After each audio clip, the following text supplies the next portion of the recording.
para la iglesia, ¿sí o no?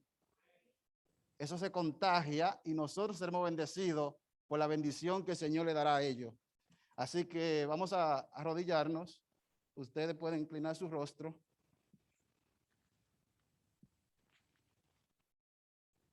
Padre eterno, aquí estamos para presentarte a estas dos bellas familias, para que esta semana, Señor, tú lo puedas bendecir especialmente, Señor. Cualquier enfermedad, Señor, que ellos tengan, cualquier problema económico que ellos tengan, Señor, esta semana lo vamos a poner en tus manos. Nos comprometemos toda la iglesia, Señor, a orar por ellos, para que tu bendición pueda alcanzar a otra persona. La bendición que tú le vas a dar a ellos, Señor, pueda alcanzar a la iglesia también. Bendice a cada familia aquí representada.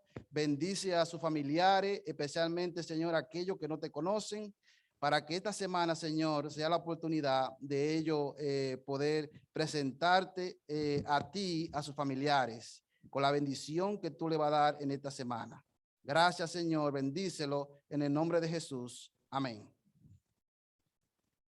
Así que, hermano, estamos comprometidos para orar por estas dos familias esta semana. Y los resultados nosotros lo veremos aquí en nuestra iglesia porque son nuestros. Así que el Señor pueda bendecir a esas dos hermosas familias.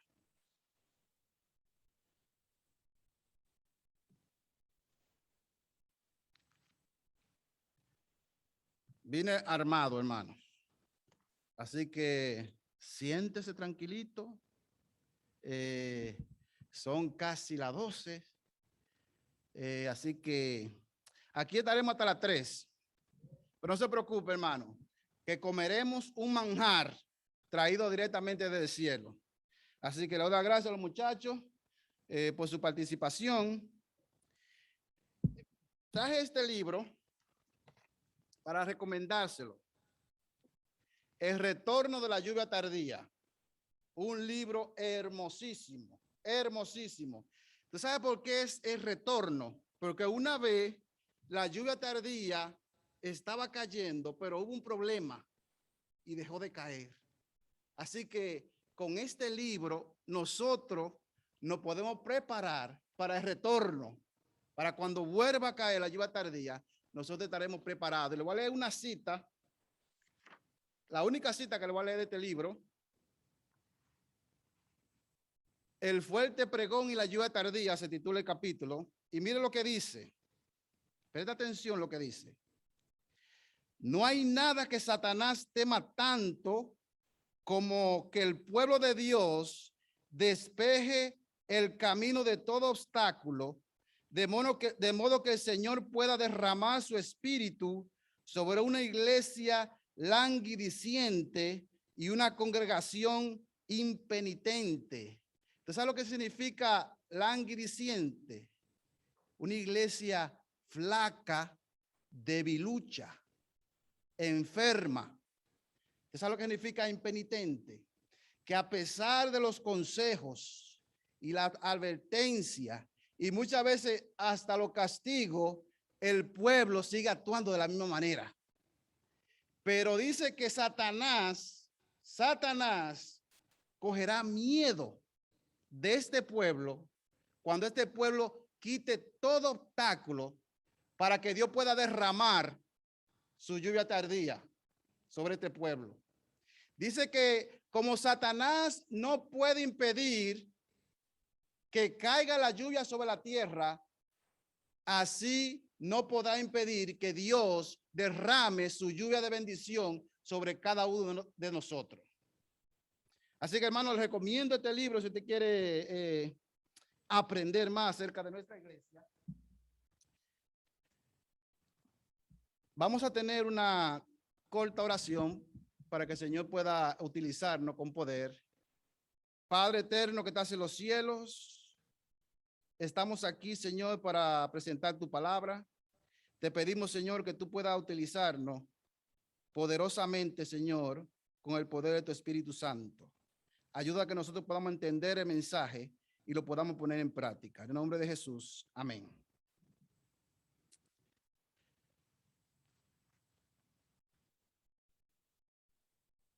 un joven llamado Bobby, no sabemos si es hembra o varón, le mandó una carta a la Asociación General de la Iglesia Adventista del Séptimo Día. Y decía la carta: tengo una pregunta que me ha preocupado persistentemente hasta crearme una verdadera inquietud, decía este joven. Es una pregunta que yo creo que es fundamental para mi vida. Y hoy se la quiero hacer a ustedes, la pregunta que hizo este joven.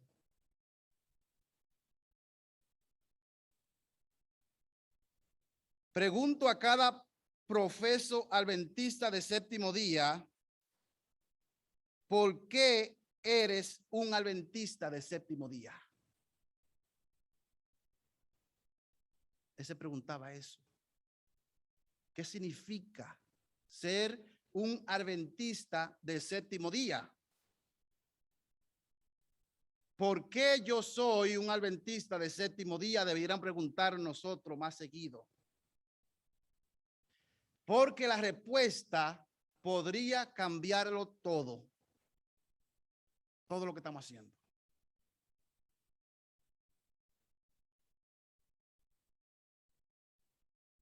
Necesitamos saber quiénes somos. Necesitamos saber por qué existimos como un pueblo llamado el pueblo del pacto.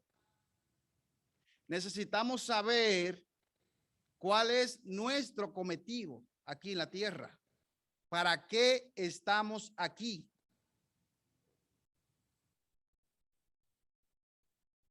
Para poder nosotros quitar el obstáculo que pueda impedir que el Espíritu Santo pueda ser derramado, debemos saber quiénes somos y hacia dónde vamos.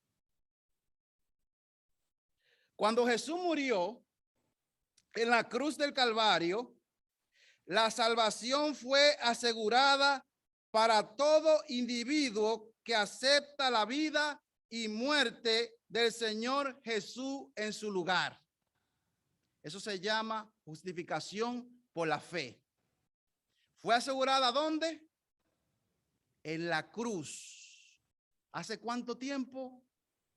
Más de 2000 años.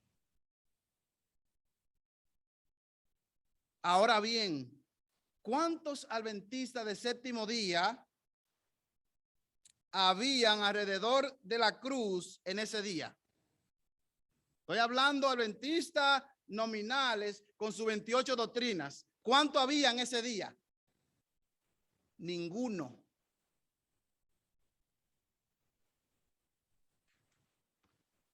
Dios dejó completada la tarea de salvar individuos mediante la vida y muerte de su Hijo Jesucristo, sin necesidad de un solo adventista de séptimo día. Dios no nos necesitaba para esa tarea. Cristo la hizo él solo. Y nosotros la aceptamos como un regalo. 40 días después de su resurrección, Cristo ascendió al cielo y comenzó su ministerio como sumo sacerdote. Comenzó en el cielo, en el santuario celestial, un ministerio para repartir los beneficios de su salvación a todos los que lo aceptasen. ¿Cuántos adventistas habían allá en el aposento alto esperando la recepción del Espíritu Santo? ¿Cuántos adventistas habían? Ninguno. Ni uno solo. Dios dejó hecha ese trabajo sin nosotros también.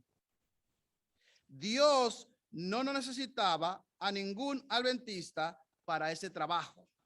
Entonces la pregunta es, ¿por qué entonces estamos aquí? Si ya Dios dejó preparado cómo se salva una persona. ¿qué hacemos nosotros aquí en la tierra entonces? Estamos aquí porque Él no necesitaba para dar el mensaje de salvación.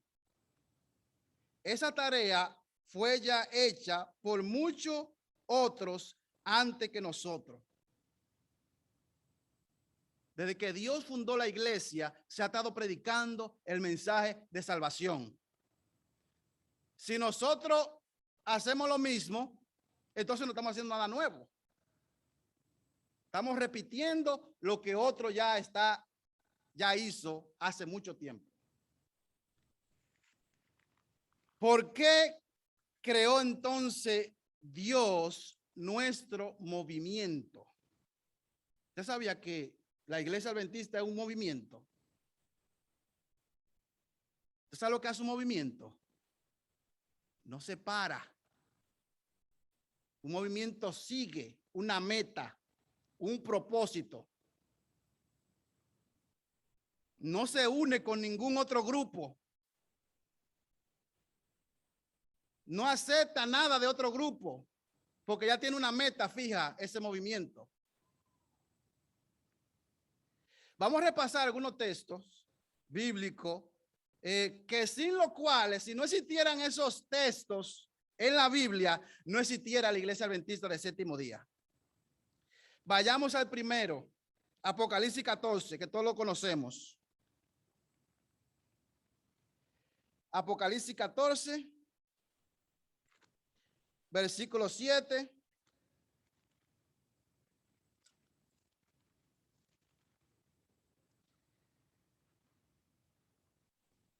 Tengo que usar unos lentes de emergencia porque los míos se me quemaron en el camión.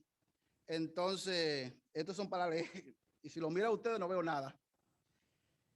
Apocalipsis, ¿qué dijimos? 14:7. Dice: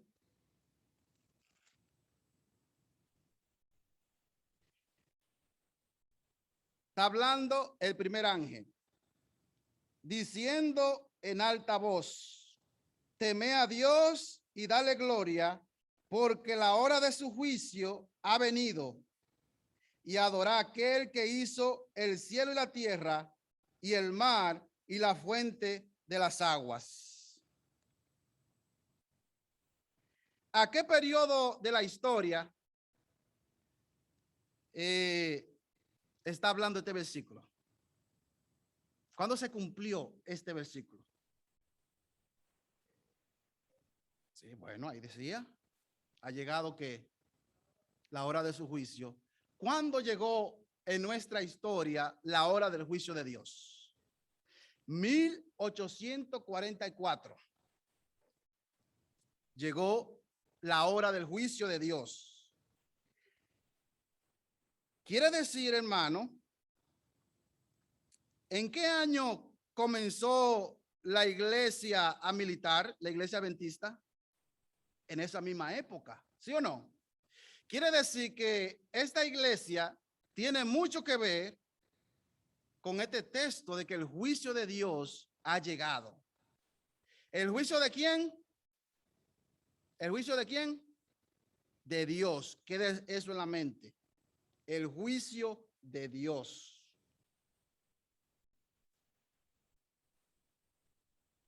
Necesitamos, hermanos, saber quiénes somos para poder quitar los obstáculos que nos impiden la lluvia tardía. ¿Por qué? Porque la batalla, hermano, entre el bien y el mal se ha estado desarrollando hace muchísimo tiempo. Satanás ha estado desafiando a Dios en cada momento. ¿Qué es lo que Satanás le alega a Dios? Tu ley no sirve. Tú tienes un carácter malo, le dice Satanás a Dios. Yo puedo gobernar el universo mejor que tú, le dice Satanás a Dios. Y estas alegaciones empezaron en el cielo y se trasladaron a la tierra.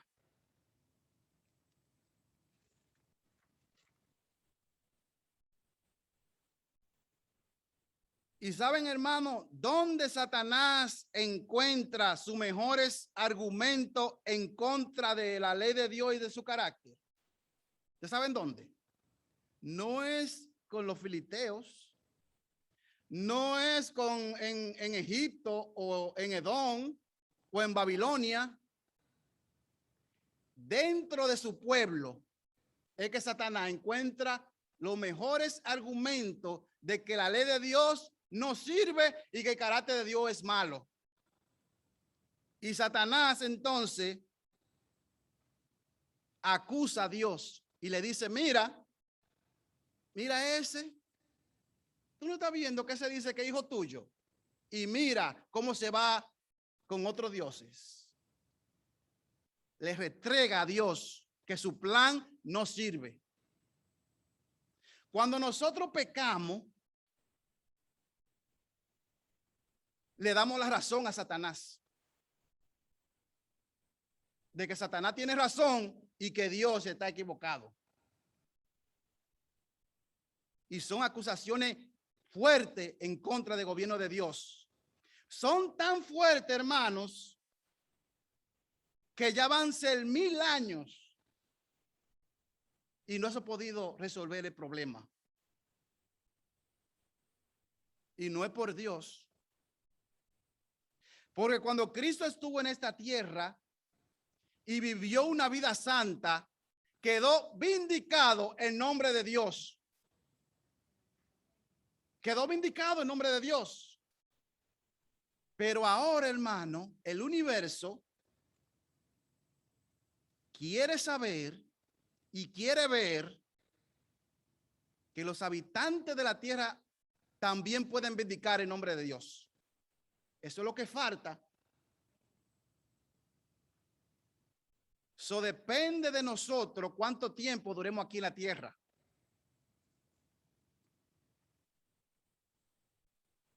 Las cosas se pusieron tan mal en el pueblo de Dios que para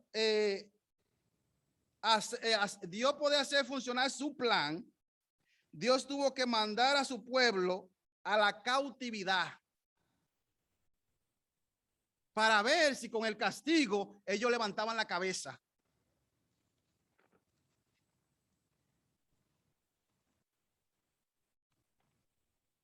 Nosotros, hermanos, no podemos imaginarnos ni siquiera cuán bello era el templo de Salomón.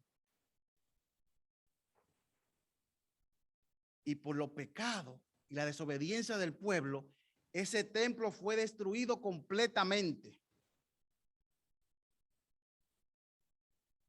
Y se fueron a un país extranjero. No pudieron volver a adorar a Dios como ellos querían y como ellos estaban supuestos a adorar a Dios. Porque, hermano, no es fácil adorar a Dios en tierra ajena. O si no, pregúntele a José.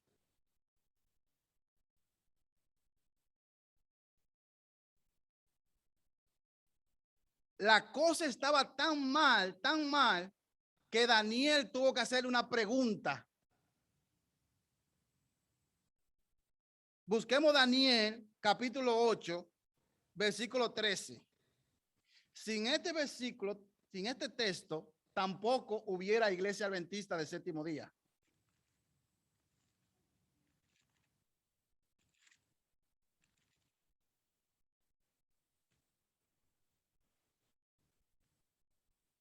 Daniel, capítulo 8, versículo 13. Dice, Daniel estaba en Babilonia, cautivo con todo el pueblo. El templo estaba destruido. Y oí un santo que hablaba, y otro de los santos dijo a aquel que hablaba, ¿hasta cuándo durará la visión del continuo sacrificio y la prevaricación asoladora que pone el santuario y el ejército para ser hollado? Tremenda pregunta. ¿Hasta cuándo? Imagínense, el templo ¿cómo estaba? Destruido. El pueblo ¿dónde estaba? Cautivo. Entonces Daniel como que está perdiendo la esperanza. Dice, ¿hasta cuándo?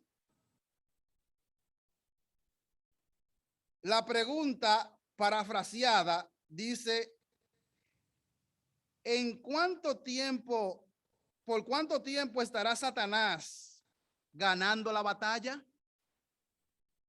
¿Por cuánto tiempo va a continuar esto? ¿Por cuánto tiempo tu plan va a ser pisoteado? Estas eran las preguntas que se hacía. ¿Hasta cuándo tu plan será pisoteado por Satanás? ¿Hasta cuándo Satanás estará ganando la batalla? Entonces Dios le responde en el siguiente texto. ¿Qué es lo que le dice? Hasta 2300 tardes y mañana, entonces el santuario será ¿qué? Purificado. Sentenció a Satanás a un tiempo. ¿Cuándo se cumplió ese tiempo? ¿Cuándo fue que se cumplió? Las 2300 tardes y mañana. 1844. 1844 tenía que pasar algo extraordinario. Pero fue hasta ahí que Dios le dio a Satanás. No fue hasta ahí. ¿Cuál fue la respuesta? ¿Cuál fue la pregunta? ¿Hasta cuándo Satanás estará ganando la batalla? Y Dios le dijo 2300 tardes y mañana. ¿Cuánto tiempo ha pasado de 1844 hasta aquí? Esos son tiempos extra para Satanás.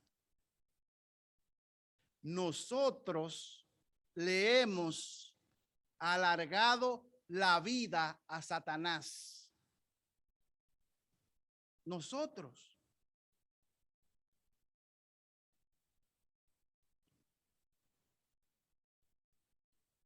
La respuesta a la pregunta de que si Satanás ganará la batalla es sencilla. Satanás será destruido. Pero también le dijo a Daniel, Daniel, ten mucha paciencia porque todo esto no se cumplirá en tu tiempo. Pasarán siglos, pasarán milenios y luego se cumplirá. Llegará el día. Así que Daniel vuelve a la tumba. Daniel, tú vas a ir a la tumba, pero el día llegará. El día llegará. Pero no dice Apocalipsis que el día de su juicio ha llegado. ¿El juicio de quién? De Dios. Dios le dice a Daniel, oye Daniel, las acusaciones de Satanás son tan poderosas que no se puede resolver en un tiempo corto. ¿Por qué? Porque no depende de Dios. Depende de nosotros. Porque es Dios que está siendo juzgado. Ustedes saben, hermano, que la hermana Ua dice que cuando Dios planificó el plan de salvación, el principal propósito del plan de salvación no era salvar al hombre. Ese no era el plan principal. Eso fue una consecuencia del plan. El plan principal del plan de salvación era vindicar el nombre de Dios. Iba más allá que salvar al hombre. Y en consecuencia, salvó al hombre. El plan de vindicar a Dios, en consecuencia, salvó al hombre. Lo mismo pasa con el juicio. Muchas veces nosotros nos concentramos cuando se habla del juicio, ay, nosotros estamos siendo juzgados. Sí, es cierto. Pero el principal que está siendo juzgado en ese juicio es Dios. Porque ¿a quién es que el diablo acusa? Es a Dios. Cuando el diablo nos acusa a nosotros, el diablo acusa a Dios. Cuando nosotros caemos en pecado, el diablo a través de nosotros acusa a Dios, diciéndole, tu plan no funciona. Y Dios dice, mi plan sí funciona. Pero no depende de mí, sino de quién, de los seres humanos, de nosotros.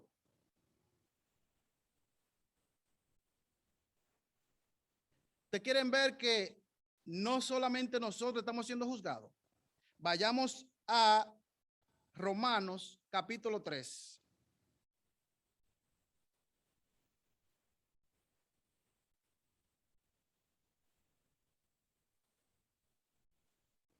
Capítulo 3, versículo 4.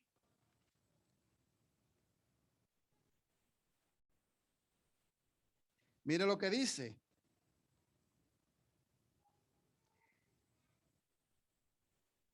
En ninguna manera.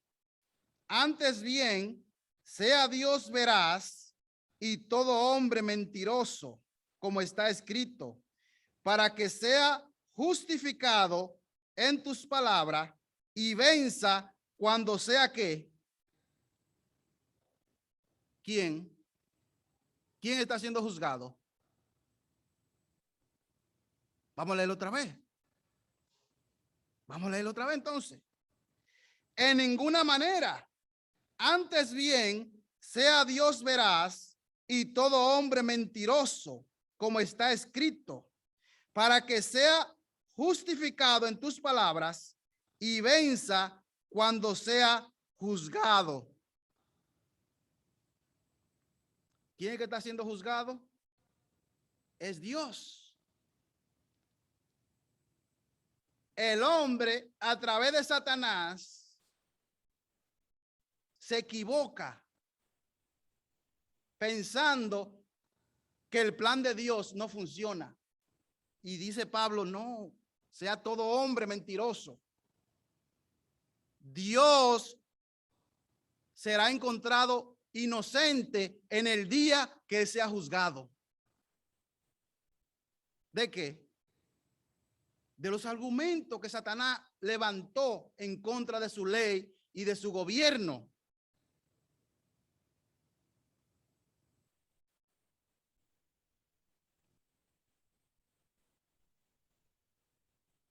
Dios dejó ese juicio a nosotros. Nosotros somos los jueces. Nosotros vamos a decidir si Dios tiene la razón o Satanás tiene la razón. ¿Cómo? Como nosotros respondamos al llamado de Dios.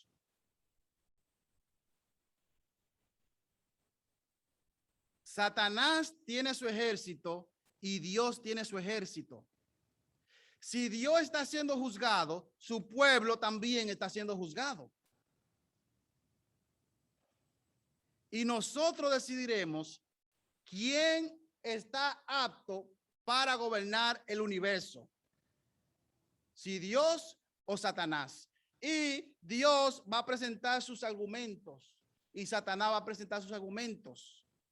Y nosotros hemos visto a través de la historia que los argumentos de Satanás solamente nos llevan ¿a dónde? A la ruina, a la muerte. Y que los argumentos de Dios nos dan la oportunidad de vivir una vida eterna. Entonces, hermanos, ¿cómo va a ser que nosotros, sabiendo eso, le demos la razón a Satanás? Cayendo en las tentaciones. Cada vez que nosotros caemos en una tentación, le damos la razón a Satanás, le decimos, mira, la ley de Dios es imposible de ser guardada, cuando Dios dijo que sí, que es posible.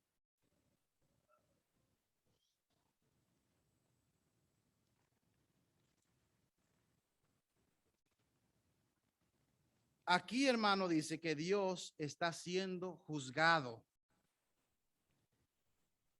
Y Dios, lo más extraordinario de Dios, siendo Dios el Dios omnipotente, el Dios omnisciente, el Rey del universo, va a dejar en manos de sus criaturas que ellos decidan quién lo va a gobernar.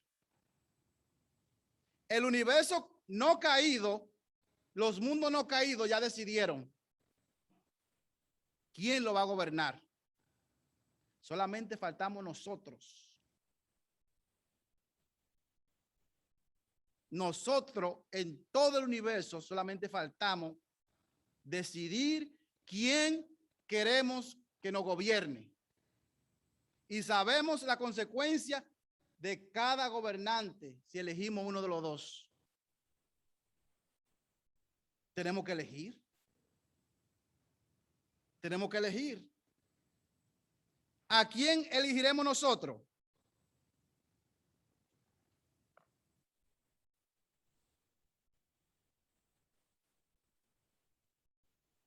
¿Sabe, hermano, que el propósito principal de la iglesia adventista no es salvar almas? Ese no es el propósito principal. Salvar almas es un resultado.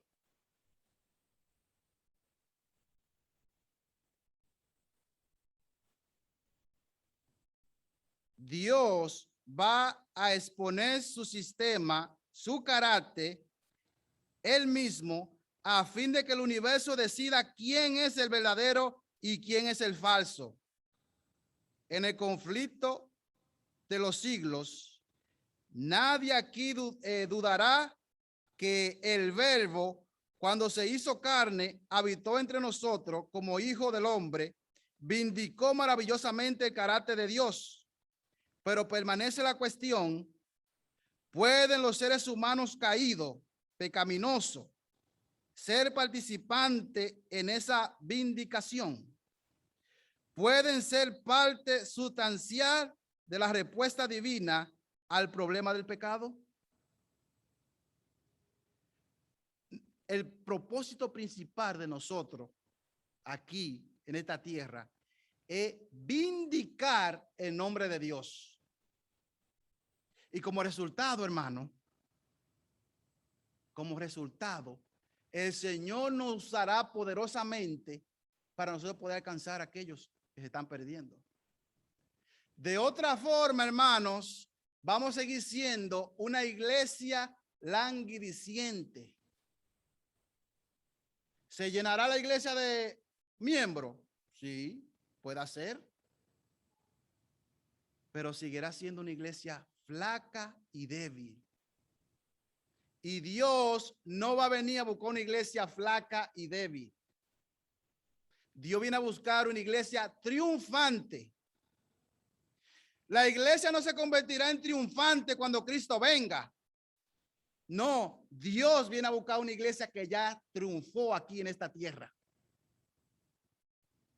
Porque si no, entonces Satanás tenía razón. Nosotros no pudimos guardar la ley de Dios, entonces Dios viene y cambia nuestra mente como un robot para nosotros dejar de pecar. ¿Así que funciona Dios? No. El sello de Dios no será puesto sobre ninguna persona que tenga una sola mancha de pecado. Una sola mancha de pecado. Entonces, ¿viene a buscar Cristo una iglesia triunfante o viene a convertir a una iglesia triunfante? No, viene a buscar una iglesia que ya triunfó, que vindicó el nombre de Dios, lo puso en alto el nombre de Dios y derrotó a Satanás. nosotros somos los que vamos a encadenar a Satanás por 1000 años. Porque ya no tendrá más nadie que engañar. Porque no tiene cabida. Como así no tuvo cabida con Jesús en su vida terrenal, así podemos nosotros llegar a ser. Pero debemos quitar todo obstáculo para que el Señor pueda bendecirnos y pueda fortalecernos y pueda hacernos una iglesia triunfante.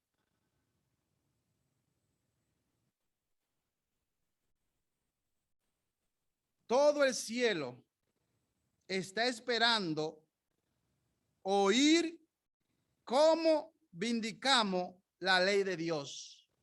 ¿Quién es que está esperando? Todo el cielo.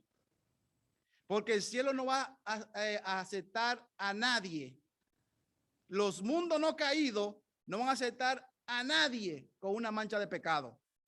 Y Dios y Cristo pusieron su nombre en tela de juicio, diciendo que sí, que nosotros podemos ser una iglesia triunfante. Está en juego el nombre de Dios, pero eso depende de nosotros. ¿Cuándo queremos que eso suceda? Bueno, podemos hacer que eso suceda en esta generación, o podemos esperar que pase otra y otra y otra y otra generación y nosotros vayamos a la tumba.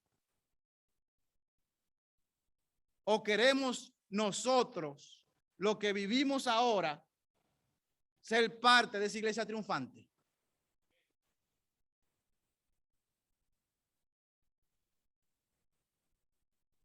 Hay algo en Apocalipsis 14 que nosotros solemos pasar por alto. Nos concentramos de los versículos 7 en adelante.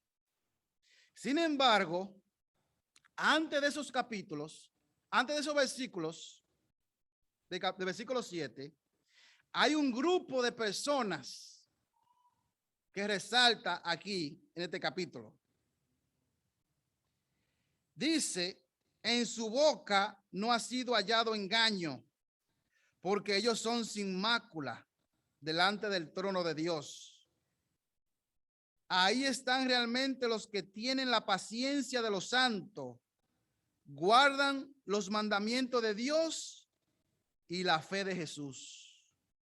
Solo un grupo así, sin engaño, libre de toda hipocresía, sin mancha ante el trono de Dios, puede proclamar eficazmente el triple mensaje angélico. ¿Por qué usted, hermano, cree que cada que se predica este mensaje sábado tras sábado y no hay ningún cambio? Porque Dios no puede trabajar en personas con mancha de pecado. No se puede derramar el Espíritu Santo. En poco tiempo se derramará el Espíritu Santo si nosotros cambiamos nuestra manera de vivir, nuestra manera de pensar. Salí de Babilonia, huí de entre los caldeos, anunciándole con voz de alegría, publicarlo, llevar la noticia hasta los últimos de la tierra, de sí redimió Jehová a Jacob, su siervo. Esto sucederá, hermano, cuando nosotros limpiemos, dejemos que Cristo, que está tocando, entre a nuestro corazón y Él entonces dirija nuestra vida. Y Él entonces podrá utilizarnos poderosamente. Le estaba diciendo a los muchachos en la clase que con menos de 10 personas, la mayoría jóvenes, Dios levantó un movimiento que hoy tiene más de 22 millones alrededor del mundo. Imaginémonos, hermanos, que Dios coja solamente a 1 millón de nosotros. ¿Cuán rápido se predicaría el evangelio? Con toda la tecnología que nosotros tenemos. Déjame decir, hermano, acerca de la tecnología, para que usted vea que no es por la tecnología que se va a predicar este mensaje rápido o lento. Se han hecho muchas encuestas acerca del mensaje y de conocimiento de la gente. Usted sabe que aquí hicieron una encuesta de si conocían a la Iglesia Adventista del Séptimo Día. Menos del 50% de los estadounidenses no conocen a la Iglesia Adventista. Oiga, y es uno de los países con más comunicación en el mundo. Menos del 50%. En la India, solamente el 15% ha oído el nombre de Jesús. ¿Cuántos millones hay en la India? Muchísimos millones. Más de 1 billón de millones. Tienen más de 600 idiomas. Y nosotros solamente con toda la tecnología que tenemos, hemos llegado a un 15%. Imagínense la China. Es a través de un milagro que el mundo va a conocer este mensaje. A través de un milagro. Del milagro del derramamiento del Espíritu Santo. Jamás completaremos nosotros la tarea viviendo como nosotros vivimos ahora. Jamás, imagínense. ¿Cuándo nosotros vamos a alcanzar a cada individuo en esta tierra como lo hicieron los apóstoles? Usted sabe que los apóstoles le predicaron el mensaje a cada individuo en su tiempo. A cada persona le llegó el mensaje. Pablo dijo, completamos la tarea. Y nosotros con toda la tecnología no hemos llegado ni a un 15%. Con más de 7 billones de personas. Entonces, los apóstoles con menos de tecnología, ¿cuál fue la diferencia entonces entre ellos y nosotros? El Espíritu Santo. Es el Espíritu Santo que nosotros necesitamos, no es más tecnología. Es el Espíritu Santo, pero el Espíritu Santo va a venir cuando nosotros lo dejemos entrar. O si no, el Espíritu Santo no va a venir. El honor de Dios, el honor de Cristo están comprometidos en la perfección del carácter de su pueblo. No del carácter de algunos individuos, el carácter de su pueblo. Ellos se comprometieron. Cristo por 2 veces quiso venir a la tierra a recoger su pueblo. Por 2 veces. La mensajera de Dios dice que si el grupo de Guillermo Mille no hubiese caído en la desobediencia, 10 años después de 1844, Cristo hubiese venido y se lo hubiese llevado. En 10 años, ellos iban a poder proclamar el evangelio del mensaje de tercer ángel a todo el mundo. Luego, hermanos, en el 1888, Cristo también quiso venir a buscar a su pueblo, pero su pueblo ¿qué? No estaba preparado. No estaba preparado, hermano. La promesa de Dios son condicionales. La segunda venida de Jesús es condicional en cuanto al tiempo. Depende cómo el pueblo reaccione. Cristo viene pronto o se tarda. O no dice la Biblia que hay un retraso, pero Dios dice que no es culpa de él. Dios lo que está esperando es que nosotros nos preparemos para venir a buscarnos. Por eso le digo, hermano, que nosotros le hemos alargado la vida a Satanás. Nosotros le hemos alargado la vida.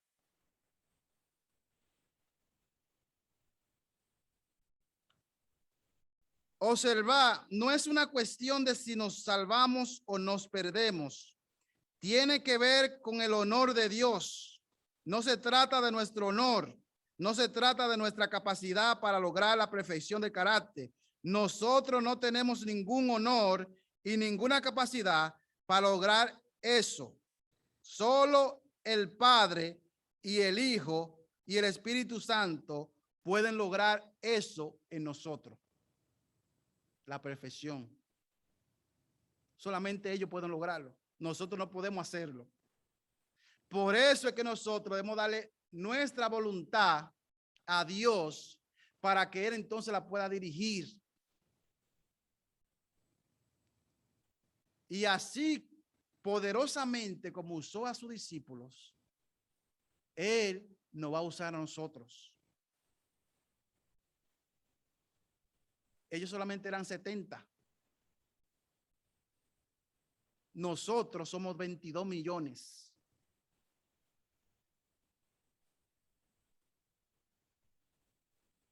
Todos los que violan los mandamientos de Dios sostienen el acerto de que Satanás, de que la ley de Dios es injusta y no puede ser obedecida. Cada vez que nosotros hacemos eso, el deseo de la gente dice que nosotros le damos la razón a Satanás. No puede ser obedecida. Y Dios dice, sí puede ser obedecida. ¿Qué hacemos cada vez que desobedecemos a Dios? Damos crédito a Satanás en sus acusaciones contra la ley y el carácter de Dios. Si los que esconden y disculpan sus faltas pudiesen ver cómo Satanás se alegra de ello y los usa para desafiar a Cristo y sus santos ángeles, se apresurarían a confesar sus pecados y a renunciar a cada uno de ellos.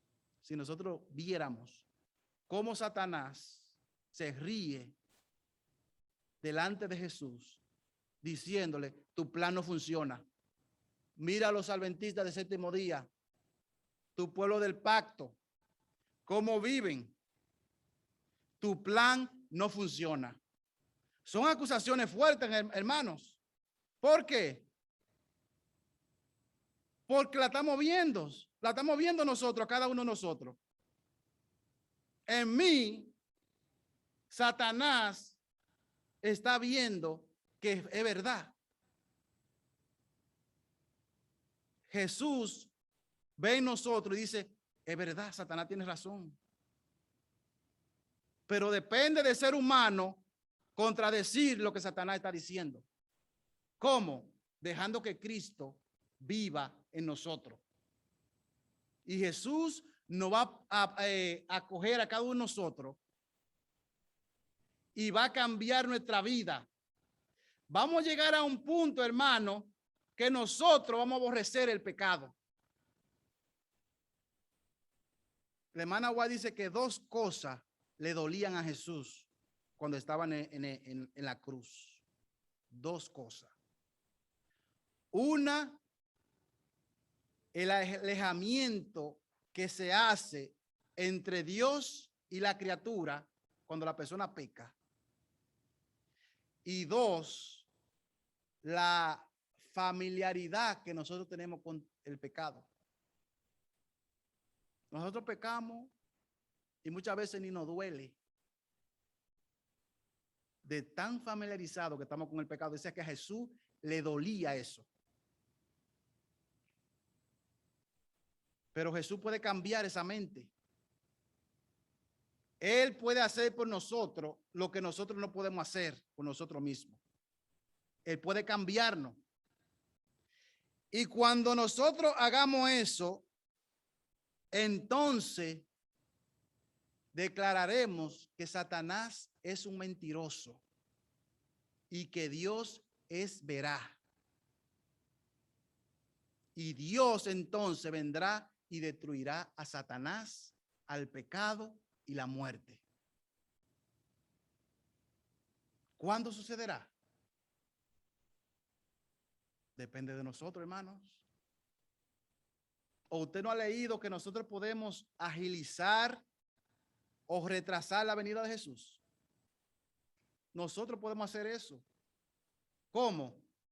Dejándonos usar por Jesucristo.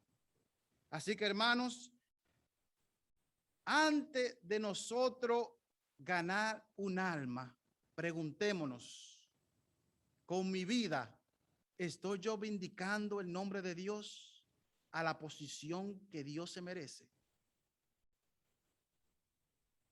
Preguntémonos eso, hermano. Que Dios le bendiga.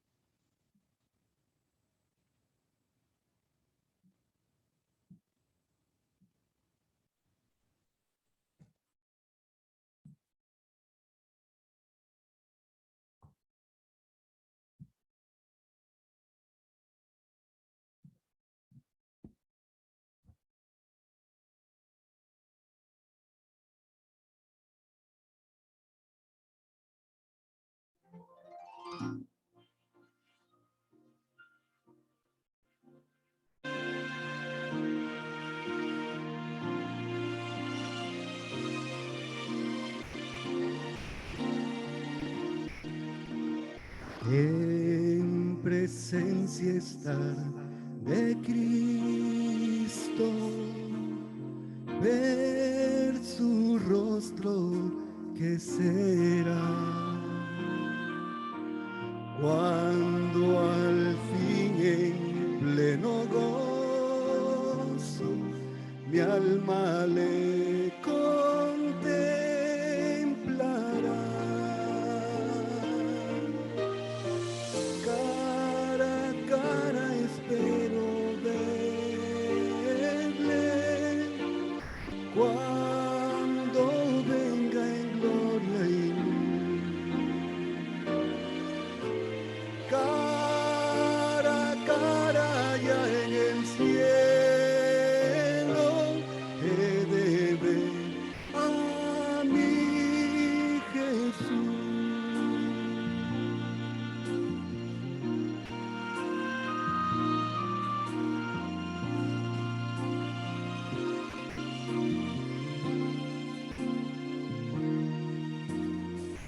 Cuánto gozo habrá con Cristo cuando no haya más dolor, cuando cesen los peligros al abrigo de su amor. Cara a cara espero verle cuando venga en gloria y cara a cara ya en el cielo he de ver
Vamos de rodillas.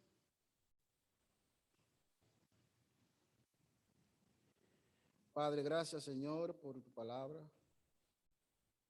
Permite, Señor, que nosotros podamos seguirla estudiando, escudriñándola, para que nosotros podamos prepararnos, Señor, para cuando tú decidas derramar tu Espíritu Santo.